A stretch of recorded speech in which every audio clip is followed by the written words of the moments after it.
The main success factor in building a team to reach ultimate goals from that team is to have trust.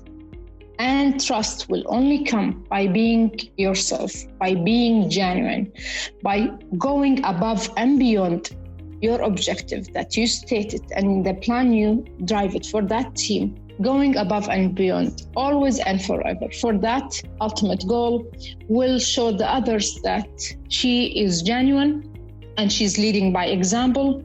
And by default, you'll see others aligning and supporting you. From Cobalt at Home, this is Humans of InfoSec, a show about real people, their work, and its impact on the information security industry. My name is Caroline Wong, and I'd like to introduce today's guest, my friend and colleague, Dr. Reem Al-Shammari. Dr. Reem is the Chief Information Security Officer at Kuwait Oil Company, one of the world's leading oil and gas companies. In her role as leader of the information security team, she safeguards the confidentiality, availability, and integrity of huge and highly integrated IT and OT systems. Known by many as the wild card, Dr. Reem is known for her innovative approach to getting the most optimal outcome on any initiative. She leads several international, national, and regional cybersecurity initiatives, including academic advisory committees and the joint cybersecurity of oil and gas companies across Kuwait. Dr. Reem, it is my true pleasure to welcome you to our podcast today. Thank you so much, Caroline, for this enormous background and introduction. And I'm really honored and privileged to join your good self in this exquisite and wonderful podcast where many elites in cybersecurity have been hosted, and I feel really privileged for giving me the honor to join these elites and be hosted with your good and inspiring self as well. Thank you so much, Caroline. You know, we were introduced by a mutual friend of ours, Keon Williams, and in speaking with each other, we have discovered that we, in fact, know many people in common, many very good people. And so it's kind of magical the way that these groups of people, we managed to find each other and we managed to connect from across the globe. And I'm so happy to be sharing your story with our listeners today. Dr. Reem, I really like to start at the very beginning. You have shared with me that your parents have been such a huge influence on your life in so many ways, in terms of your work ethic, in terms of your love of learning. I wonder if you would tell me a little bit about your parents. Sure. Growing up with a father who has also worked in the energy sector and been, for me, a great role model where even being in a managerial post, he was the first there to show up to work, going out from home before even the sun rises. And we always wondered, but he was actually sitting for us, all of the five of us,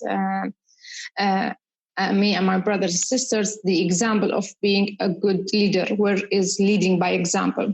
And what's funny is that although he has passed away in 1989 and I was 14, yet today when I attend courses or trainings, some of the mentors or training coaches, actually they mentioned that my father was their leader, and they were explaining to me how a role model he was by only leading by example.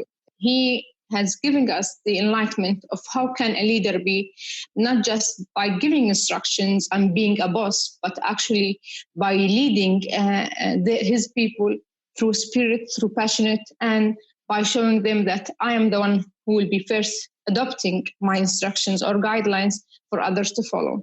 So my father for me was a real role model when it comes to business. And for that stays with me throughout the years, and the testimony from people are still coming to me, although he has passed more than 25 years ago. My mom, on the other side, where she had brought up the five of us by herself since the death of my father, she has been a very inspiring role model for me. she loves learning. She finished her high school, but she never managed to finish her diploma or bachelor degree, but she injected love of learning in all of us. When she talks about it and how she actually made me go into a kindergarten where pre-KG back in 1970 was not yet provided or even introduced to our society in Kuwait. But she managed to make a bargain with the head of kindergarten to allow me to attend a pre-KG when I was just 4 years old to the classes of KG and let me just explore there and sit and observe as a listener. So although that was hard on her, she was telling me I was out of the standing out of the school doors crying because I saw you crying and you were just a kid. But I knew that this will implant something in you that will stay forever when you grow up. And what she did is that she created a lot of passion in me when I was very young, early stages, that really stayed into today's, where you can see me, Caroline, as we spoke. I'm in love with learning from everyone, from whatever source, not only in cyber. I love even learning from my kids. My 7-year-old daughter, I keep absorbing all and observing everything goes around me and try to explore more and learn more, because we are only learning and expanding our knowledge by exploring the unknown, by having the ability and the capability and the intention and openness to learn, which will make us more aware of what's going on to us, making us more resilient in accepting the changes like the current crisis, and make us even more adaptable to what's come and being even able to raise a new generations in these challenging times, despite whatever comes here. So for me, learning has been a continuous journey. You can see me always, even in learning, trying to think out of the box. Being an A student, this comes by default because of that passion and that role model and the environment she has provided for us. Being also thinking, trying to think always out of the box. So when I did my master's and bachelor degree in computer engineering with honors, all my friends, they have pursued their master degrees in computer engineering. But you can see even my passion in learning is to explore new areas. So I went to my doctor who knows me very well, and he knows my character. So I asked him, what's next? I want to make something, and I want to learn something new. But pursuing in the same track doesn't really seem for me the right approach, although all my good friends, and we've been there for a very long time, are following that one. And say, no, Reem, I know you. So you got the technical background in bachelor computer and you're an A student with that. You're missing from, a learning perspective and a learning academic background is to do the management part. So go after the master in business administration and have that card with you. So you will have the technical card, you will have a managerial card. Having a mix of that will make you a great leader, where you can have the two mindsets merge in one person and in one brain, and you can make wonders. So I really followed his direction. I flew out of the flock and went by myself. I was the only computer engineering from that cohort, joining an MBA in our Kuwait University, and I finished it. Then also went through a PhD in the same operational management, where I did my thesis in oil and gas from a management perspective. So it's just like built a full educational mixed background from the engineering along with the management. And again, continuous learning, ending up with just recently where I graduated from the general management program at Harvard Executive Education Business School, where we also went through an astonishing journey with an elite of more than 140 executives from all over the world, where we have learned through 4 months a great mindsets from Harvard elite faculties and business cases, and even invited guest CEOs from huge and very well-known businesses in the world, where they are exploring to us how we can manage our business in more efficient, more vigilant, and more resilient patterns to drive them to aspiring and thriving toward advancement and being a pioneer business as well. So learning is a continuous journey, and what learning will mean and what was the impact of my parents as my role models in this life. Dr. Reem, it is so inspiring to hear you talk about your learning journey. You know, many of the guests on Humans of InfoSec have different levels of education. Some individuals are very self-taught, learn from personal experience. Others have different levels of rigorous academic study. And I think that your background is so interesting. The choice to get your MBA after your bachelor's of science, computer engineering, and then also to pursue a PhD, and then also to do general management at Harvard Business School. I think it's actually clear to me that with both your sort of inherent passion and love for learning, as well as all of the advantages of these institutions to teach you different ways of thinking.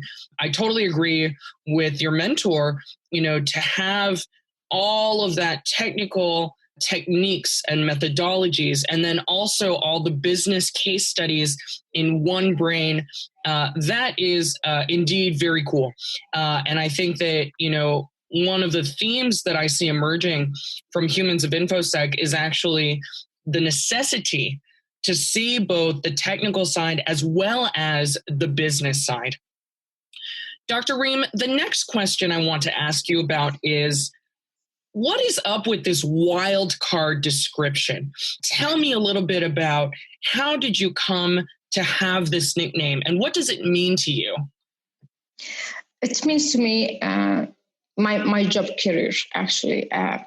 When I joined back in 1999, my first job, which is still I'm in it, which is Kuwait Oil Company, the supervisor that I was assigned under him, he actually drew my life, my journey, my career journey by this vision, the wild card. So he was giving me a very hard time, and he didn't make it an easy journey at all.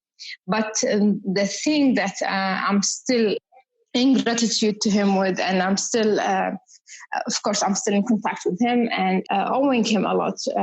He told me from the start, and this is where comes transparency and aligning your followers with the vision you have in order for you to have a full faith and full support from these followers. So what he said to me at the beginning of our journey together, he said, Reem, I have a vision. I would like to make out of you a wild card. I want you, whenever I can inject you in any project, a success story will emerge after that. So it's not going to be easy, and it's going to be for sure challenging, but at the end, you'll be thankful. For me, the challenge word, Caroline, is my motivator, even at home, even anywhere.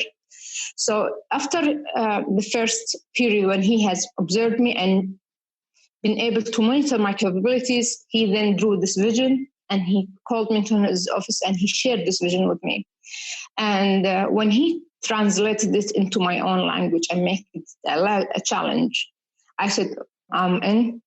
So again, flying out of flock of birds, you can find me that I have been recruited along with two of my best friends in college into the same company and into the same department of IT.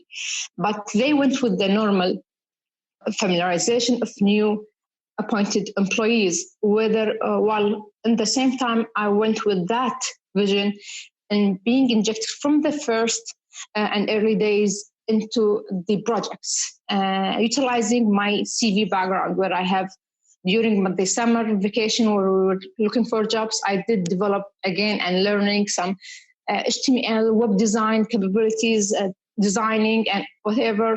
So when they saw it in my CV, it said, you have been working on your capabilities and there's a project live and doing some intranet portals. and he injected me there just because he's found in my CV that I've been working in this capability and I have some skills. So my friends were going into some courses of having introductions about oil and gas and having other introductions about, very basic skills. You can find me attending projects, live projects, contributing into very deliverables and being part of the team from the first days, in parallel to having the basic backgrounds and being updated with all the required and necessary introductions and familiarizing with the job. However, I was an active employee from the first day and finishing a project after another. It was very stressful. I didn't even have sometimes a chance to breathe out. Challenges were just falling one after another. Adrenaline was always up and high. And what makes it even more challenging that I finished or I continued my master's while I was working. So I finished from 7 to 3, my job. Then I ran drive to the master's program from 4 to 10 p.m. and coming back at night to home. It was a very challenging times where I had to pursue my passion of learning both at the job and the academic.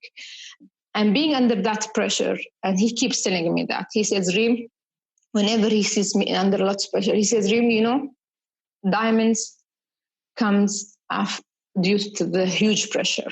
Normal stones are there because they weren't under that much pressure, but diamonds will always evolve because of the huge pressure that type of stones has been under too. So at the end, there will be a wild card, there will be a diamond, just bear with me. So I put my faith in him, and he kept taking me after a project is being successful, injecting me into another, and the great thing that, and he's a great leader actually, even during these plans he puts for me, he made sure to make it variant and various. So when I'm done with the project, he injects me in a different type of IT projects.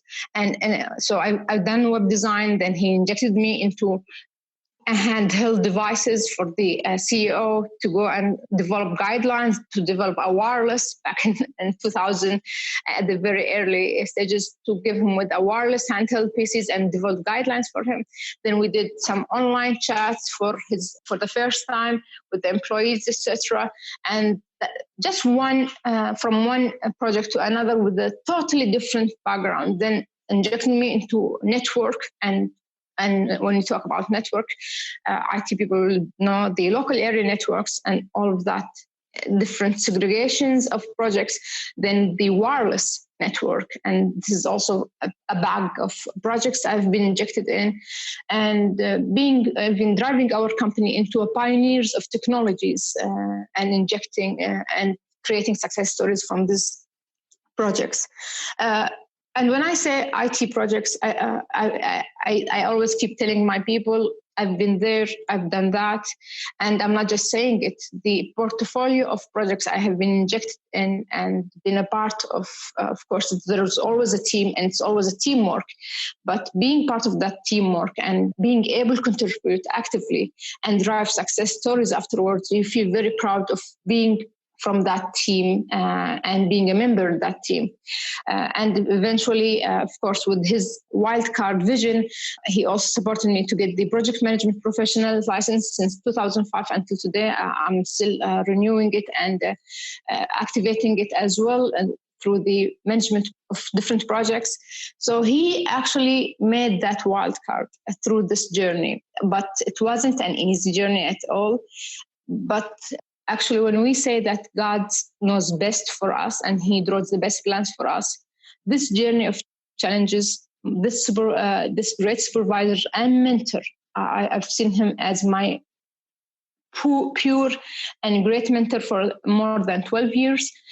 He drew for me the job career that actually made me a better, an elite, but I can see myself as a better CISO, because understanding the language of all of this IT infrastructure, being able to understand all of the bits and pieces and how does this work, the mechanics of these IT components work together will actually give me a broader perspective into understanding the risks that might emerge, of course, with the help of my team, with the help of our partners and our consultants. It made me understand very well and being able to decide and give decisions. Sometimes when we sit with vendors or meetings and they start giving us some discussions and they get into technical discussions and they see me actually, Caroline, replying back to them and challenging them to technical details, you can see the surprise in their eyes. Say, how would you know that? And they start, deviating from, okay, let's not sell ideas. Let's give her solutions that really works, because this seems that she knows what she's talking about. So all of that actually poured into in God's plan and this putting me into this challenging role, where having vision that became a reality of a wild card is actually serving my today's role. And this just, I can relate to it, that Allah, God, will always drive and plan the best plans for us. Although during the course we're very much complaining, going through enormous pressures, breaking down sometimes, picking up ourselves again, but eventually you say, thank God for all of the challenges. It just made me better and stronger.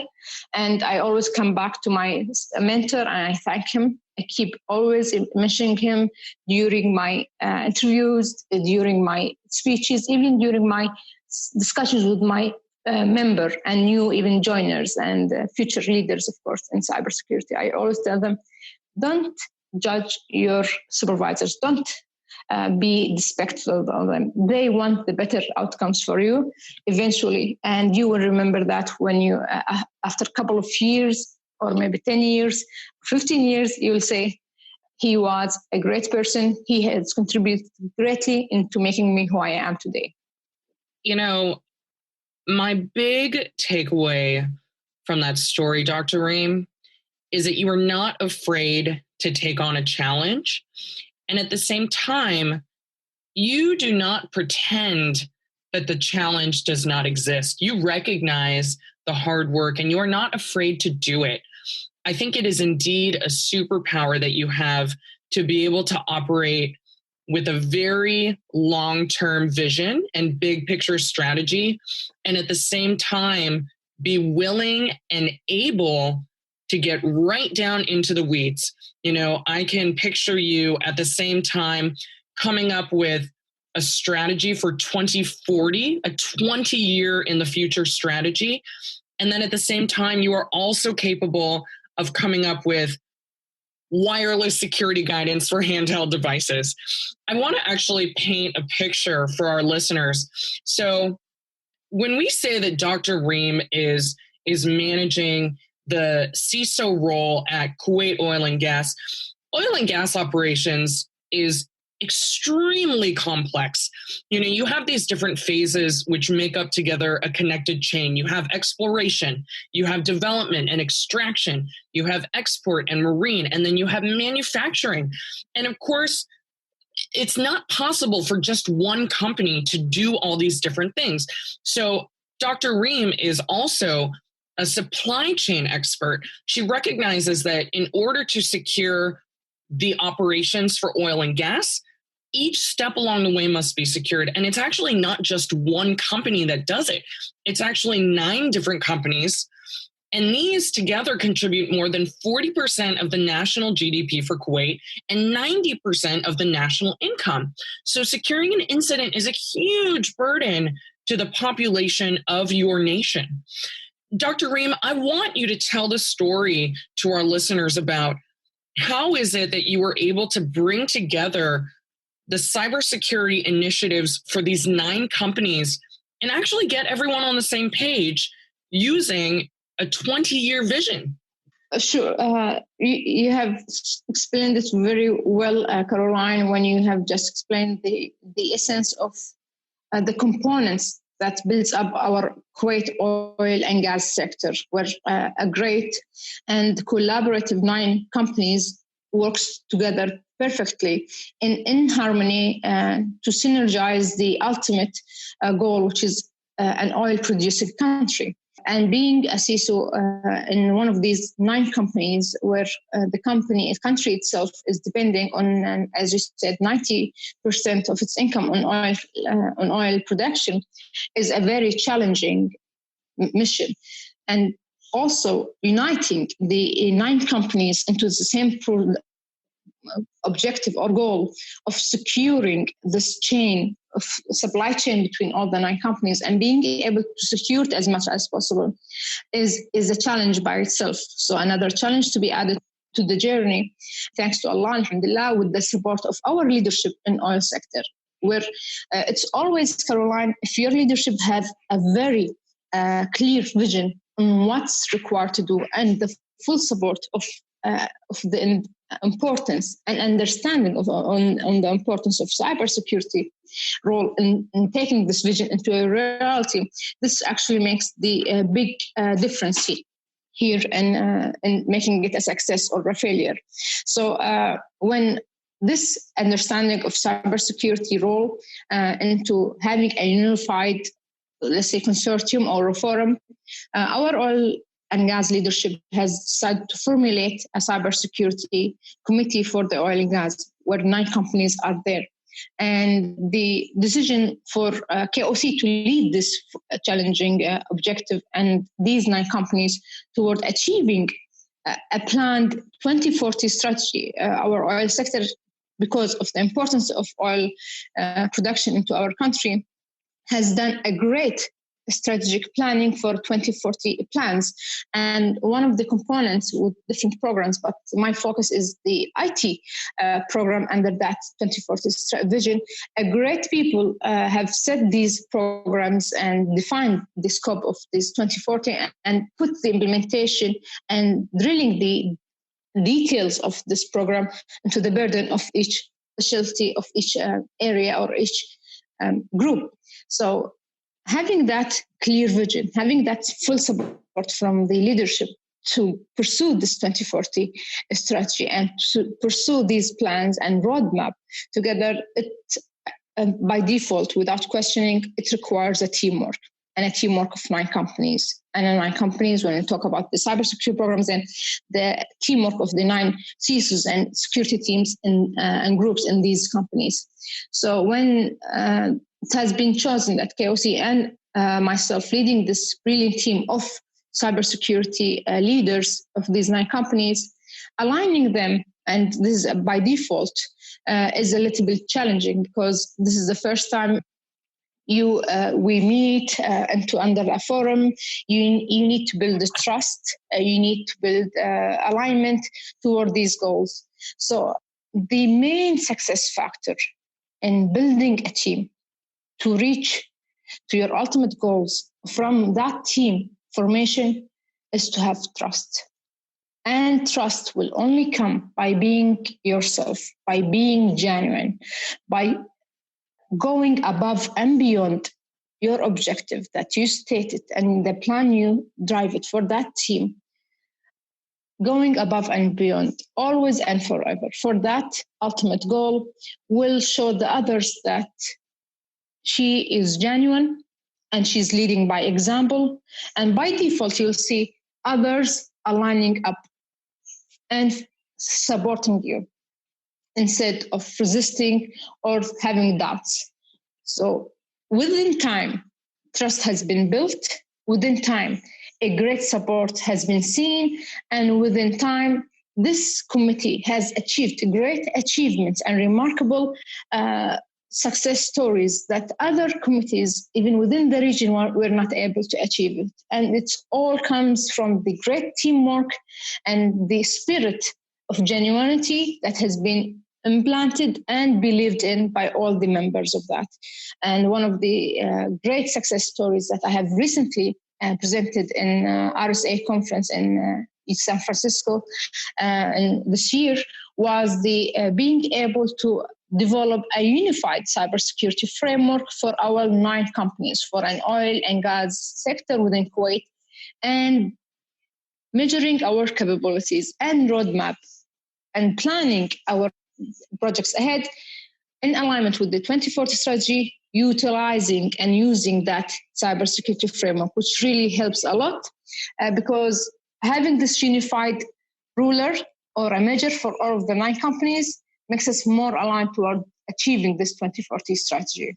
Dr. Reem, I've come to learn that not only do you bring this element of creating trust and facilitating collaboration, not only to your own companies, not only to your own company, not only to all the 9 companies that are involved in the Cybersecurity Committee of Kuwait, but beyond that, you actually take it to so many different people across the world.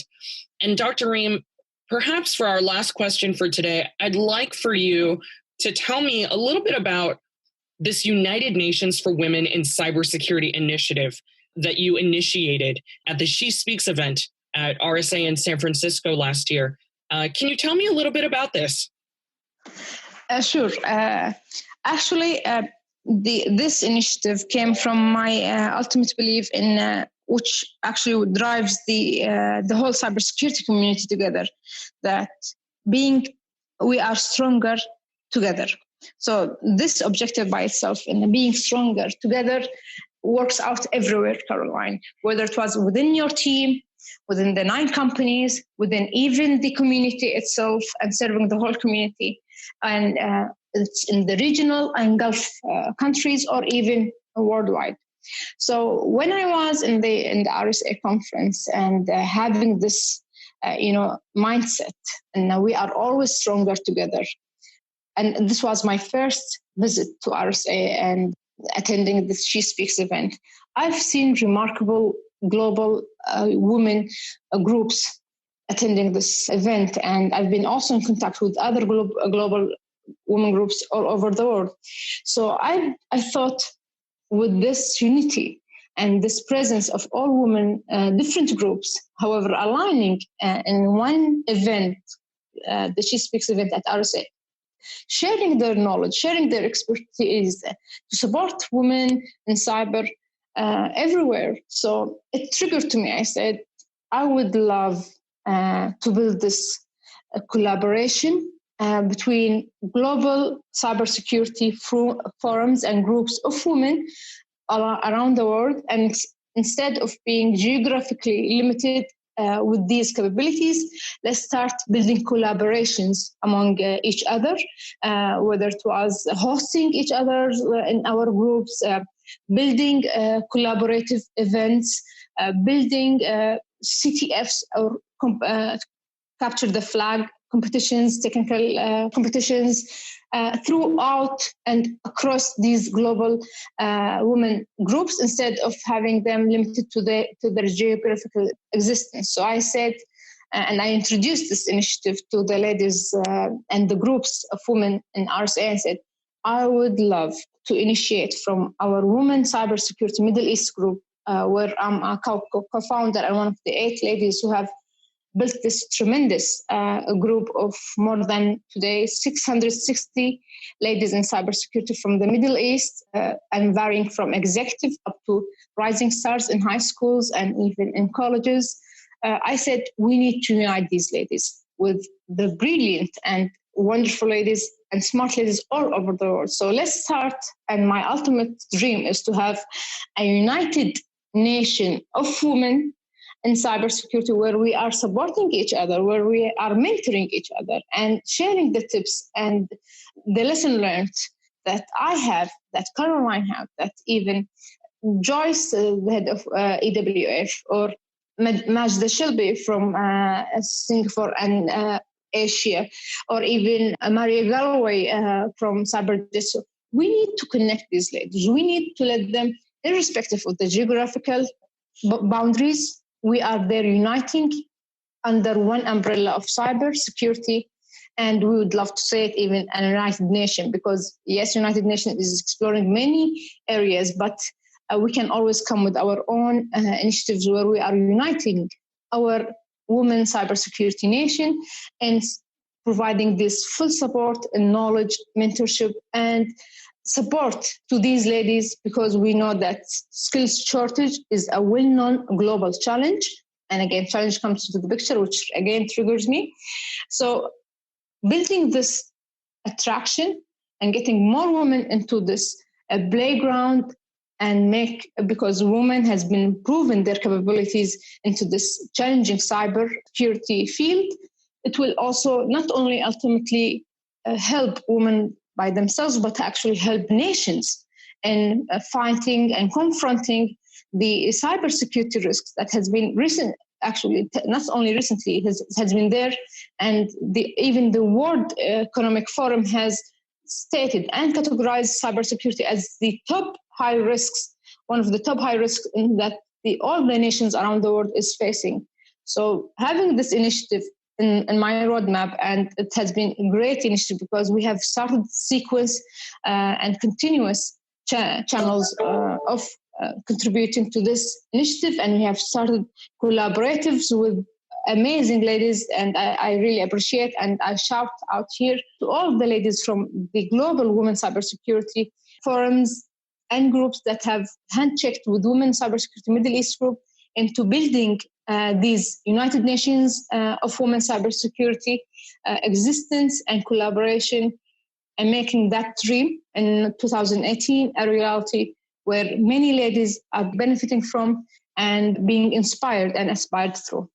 Dr. Reem, I want to correct myself because I said that was my last question. And in fact, we are over time. However, I cannot let go of the opportunity to ask you one more question. And so I'm going to do it because you have been generous with me. You have been vulnerable with me.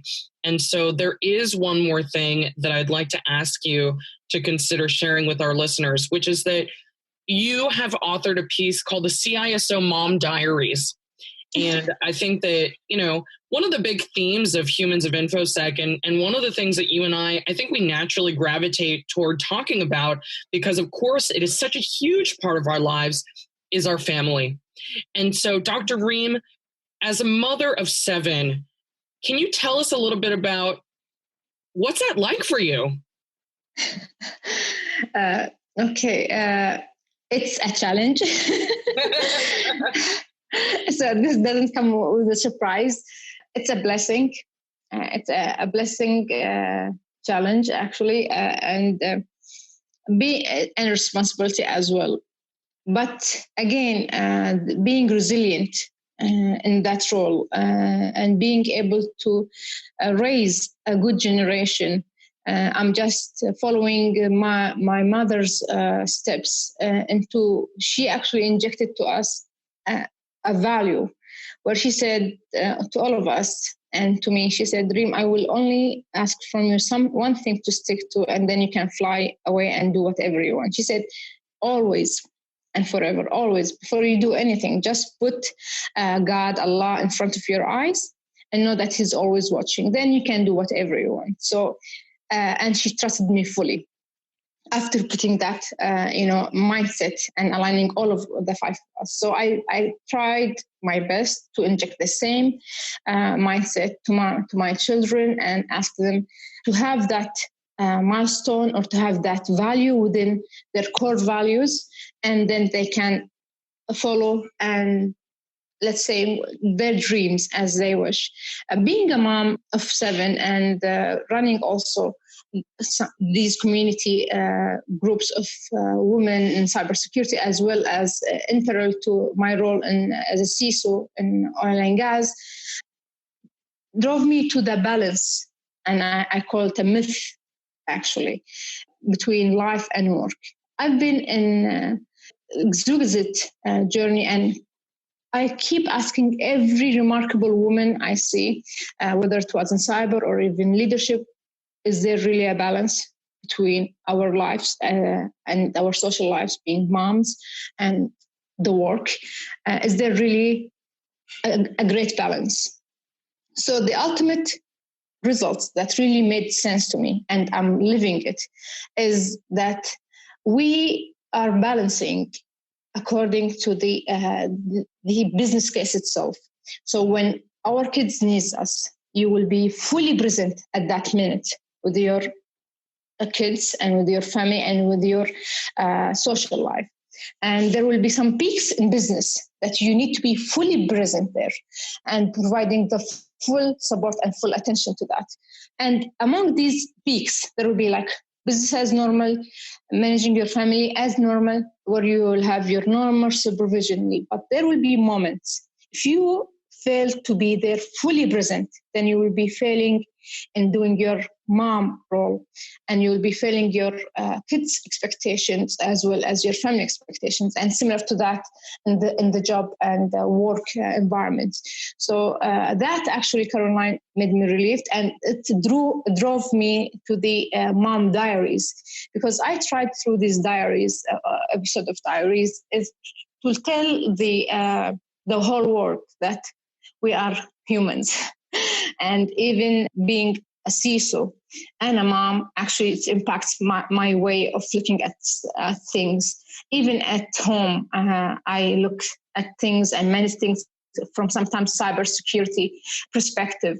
And I have translated that in the diaries, where I actually translate and act according to some instances happens at home with that mindset of a CISO.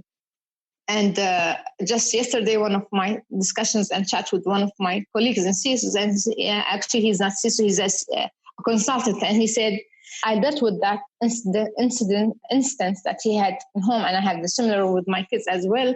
He said that's the difference, doctor, between being a CISO and being a consultant. So even taking actions with our kids totally differs because of the hats we wear and the work we do. And again, we're at the end, we're just humans, and for sure we'll have this mindset impacting our way of doing things. But it impacts us very well in cybersecurity, because being a mom means your risk appetite is very well measured. And I keep telling this example to the ladies and everyone. I said, when your kid and your husband and yourself is sitting in the living room, and your husband is watching TV and you're there sitting as well watching, and your child is about to fall in front of you, who will run faster to capture him? It goes by default, it's the moms, because it's her, this is the way she's wired. She's wired toward risk, and she will instinctively sense, her guts sense that risk, and she will, within seconds runs and holds that child from falling down.